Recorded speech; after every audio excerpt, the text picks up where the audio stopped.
Hello les scorpions et bienvenue pour votre tirage sentimental pour la semaine du 27 avril au 3 mai 2026.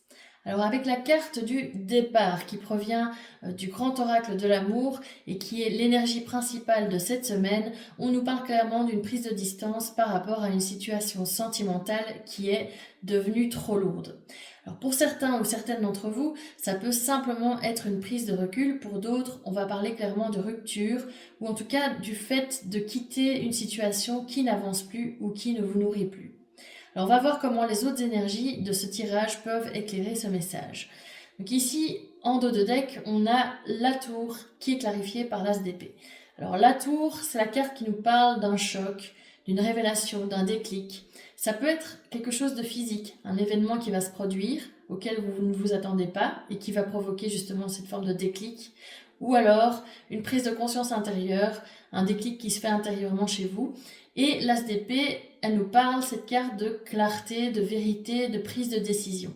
Donc on sent bien ici qu'il y a quelque chose que vous ne pouvez plus ignorer avec cette carte de la tour. Il y a quelque chose qui vraiment s'éclaire, une situation que vous voyez avec beaucoup plus de lucidité et potentiellement, j'imagine, cette situation dans laquelle vous vous sentez un peu coincé, pas écouté et de laquelle vous envisagez en fait de vous extraire. Donc on va voir avec les autres cartes. Ici, la première colonne, on a le 10 de bâton qui est clarifié par le 5 de bâton. Le 10 de bâton, c'est la carte qui parle de l'épuisement, du poids, de la charge. Donc c'est vraiment quelqu'un qui porte quelque chose sur ses épaules et qui est arrivé en fait au bout du rouleau. Et cette carte, dans un contexte professionnel, eh bien, elle parle de burn-out. Ici, on n'est pas dans un contexte professionnel, on est dans le sentimental, dans l'affectif, mais on peut clairement reprendre cette énergie d'épuisement, d'être arrivé au bout. Donc c'est vraiment dans cet état d'esprit que vous êtes pour le moment. Et avec le 5 de bâton, on voit qu'il y a une notion aussi de conflit, de lutte, de tension. Ça peut être physique, vraiment des disputes avec la personne, ou intérieur, quelque chose où il y a comme une forme de tiraillement en vous et vous vous disputez en fait avec vous-même intérieurement. Donc on sent ici, avec ces deux cartes, que vous êtes fatigué, que vous avez porté la situation à bout de bras, qu'il peut y avoir, comme je le disais, des tensions avec l'autre ou alors des tensions en vous, mais qu'il y a quand même aussi de toute façon un vrai conflit intérieur, le fait de rester ou de partir, le fait de patienter ou de lâcher. On sent qu'il y a vraiment un ras-le-bol émotionnel ici chez vous cette semaine, les scorpions.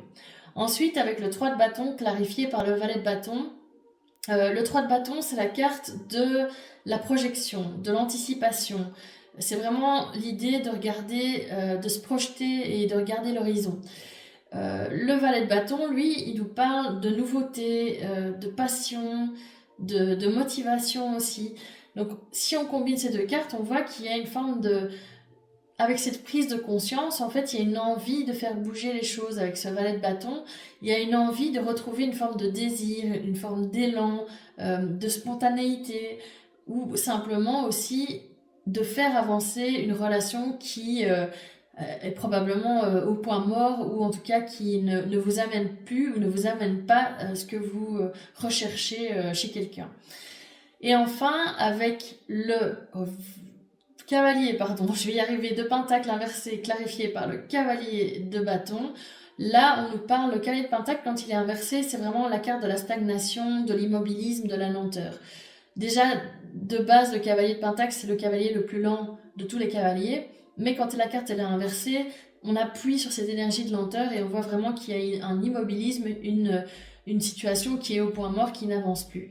Tandis que le cavalier de bâton, lui, il nous parle d'impulsivité, d'action, de précipitation. Donc c'est vraiment deux énergies très très opposées. Et c'est en ça que pour moi, on sent que vous êtes dans une forme d'extrême en fait.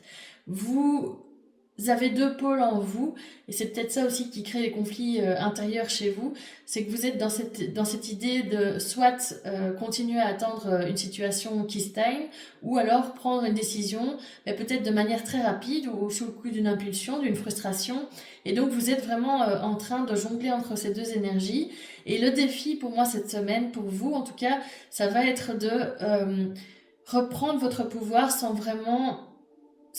essayer d'agir, en essayant de ne pas agir dans la précipitation. d'essayer de, même si la situation vous pèse, etc., et que vous avez envie de vous en sortir, de retrouver cette forme de désir, de motivation, de garder quand même une forme d'équilibre et de prendre des décisions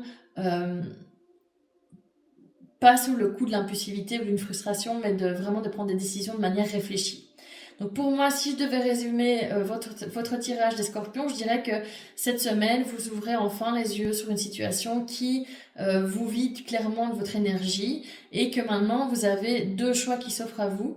Soit continuer à attendre et voir si les choses évoluent, soit reprendre le contrôle et décider de faire ce qui est bien pour vous, soit de prendre du recul, comme je vous le disais, soit de rompre avec cette personne, ou si c'est pas une personne avec qui vous êtes en relation, ça peut être une personne justement avec qui vous espérez avoir une relation et que la situation est au point mort, ou ça peut être une situation dans laquelle vous êtes vous fréquentez quelqu'un, mais vous voyez qu'il n'y a pas d'évolution et que vous n'avez pas en fait ce que vous voulez avoir, ce que vous voulez de cette relation, c'est-à-dire quelque chose de sérieux, de stable, d'engagé, de clair.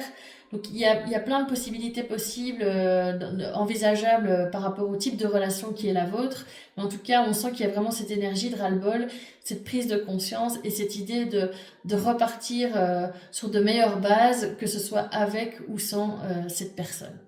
Voilà, j'espère que cette guidance vous a plu et qu'elle a résonné en vous. Si c'est le cas, n'hésitez pas à la liker, à la partager, à la commenter et puis surtout à vous abonner à ma chaîne en n'oubliant pas de cocher la petite cloche pour recevoir les notifications et donc être prévenu ou prévenu lorsque je publie de nouvelles vidéos.